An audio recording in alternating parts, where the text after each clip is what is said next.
Sa video na ito ay pag-uusapan po natin ang bagong galaw ni Circle kung saan gumagamit siya ng Decentralized Exchange or DEX sa XRP Ledger para mag-issue ng stablecoin na USDC. Ito po ay kakaiba kumpara sa traditional na paraan na paggawa ng tokens sa XRP Ledger.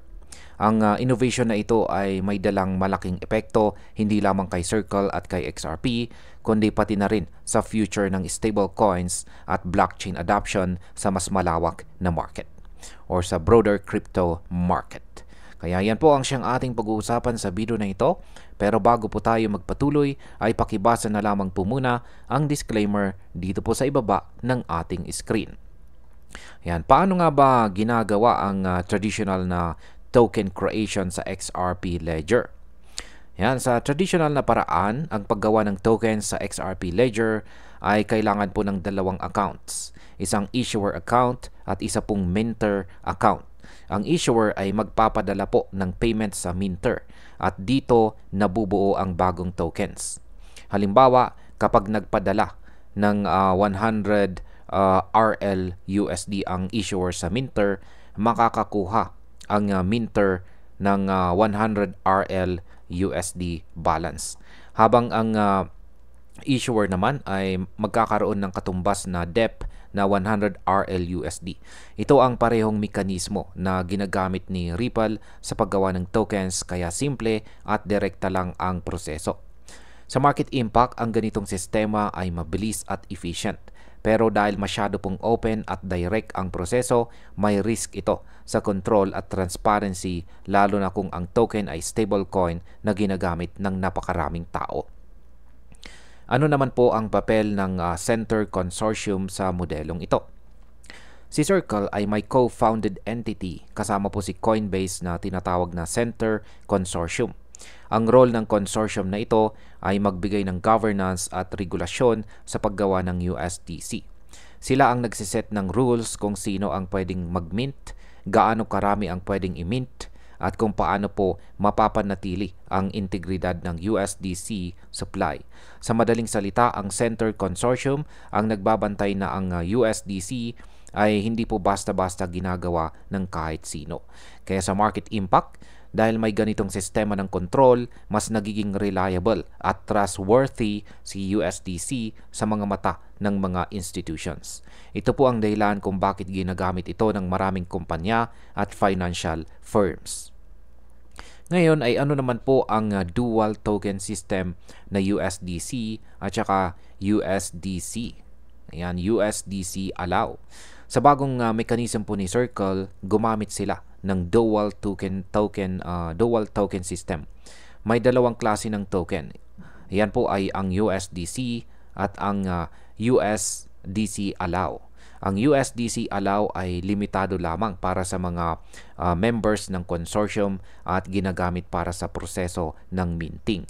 Samantalang ang USDC mismo ay open para sa lahat ng mga users. Ang pagkakaibang ito ay mahalaga dahil nakokontrol ng consortium kung sino ang makakagawa ng USDC. Pero nananatiling accessible pa rin ang stablecoin para sa publiko. Sa market impact, ang dual system na ito ay nagdadala ng balance. May transparency at may open access para sa lahat ng mga users or gumagamit, pero may control at governance para sa mga issuer. Ang ganitong setup ay pwede pong magbigay ng mas malaking tiwala sa mga investors at institutions na gumagamit or users ng USDC. Paano naman po ginagamit ni Circle ang DEX sa XRP Ledger para sa minting? Dito po pumapasok ang kakaibang innovation ni Circle. Sa halip na simpleng payment method, gumagamit po siya ng XRP Ledger DEX para gawin ang minting ng USDC.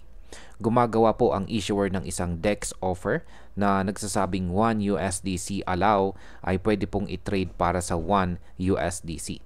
Halimbawa, kapag nag-issue po ng 1,000 USDC allow ang isang consortium member, maaari po niya itong i-trade sa DEX para makuha ang 1,000 USDC.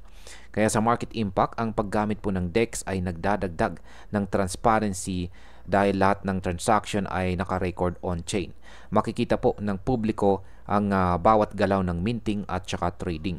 Ito po ay nagbabawas ng posibilidad ng manipulation at nagdadala ng mas mataas na antas ng trust sa sistema. Ano naman po ang ibig sabihin ng transparency at control sa bagong modelong ito? Sa modelong ito ay may dalawang layunin na natutugunan ni Circle. Una ay ang transparency. Lahat ng transaction ay nasa chain at makikita kung paano po nagaganap ang minting at distribution ng USDC. Pangalawa ay ang control. Dahil po sa USDC allow, masisiguro na tanging mga consortium members lang ang makakagawa ng stablecoin. Ang USDC naman ay nananatiling bukas at pwedeng gamitin ng kahit sino.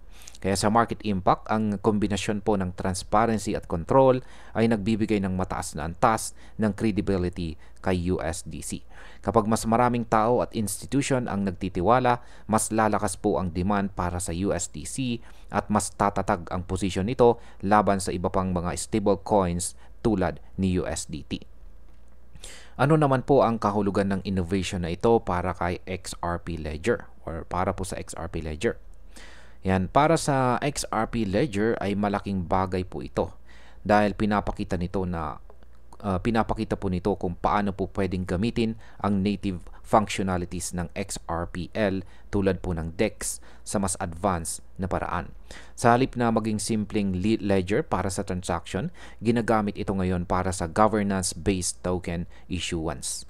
Kaya sa market impact, ito po ay makakatulong para mas mapalawak ang adoption ng XRP Ledger, hindi lamang sa community users, kundi pati na rin sa institutions na naghahanap ng secure at transparent na paraan para sa stablecoin issuance. Sa long run, maaari rin itong magdagdag ng demand kay XRP bilang native asset ng ledger.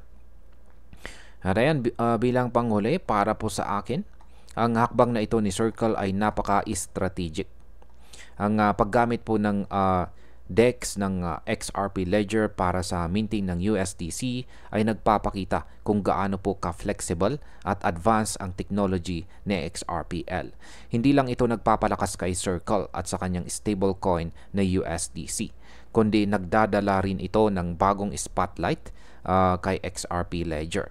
Kaya sa market perspective, ang transparency at governance na dala po ng dual token system at DEX-based issuance ay magbibigay ng malaking kumpiyansa sa mga institutions at investors.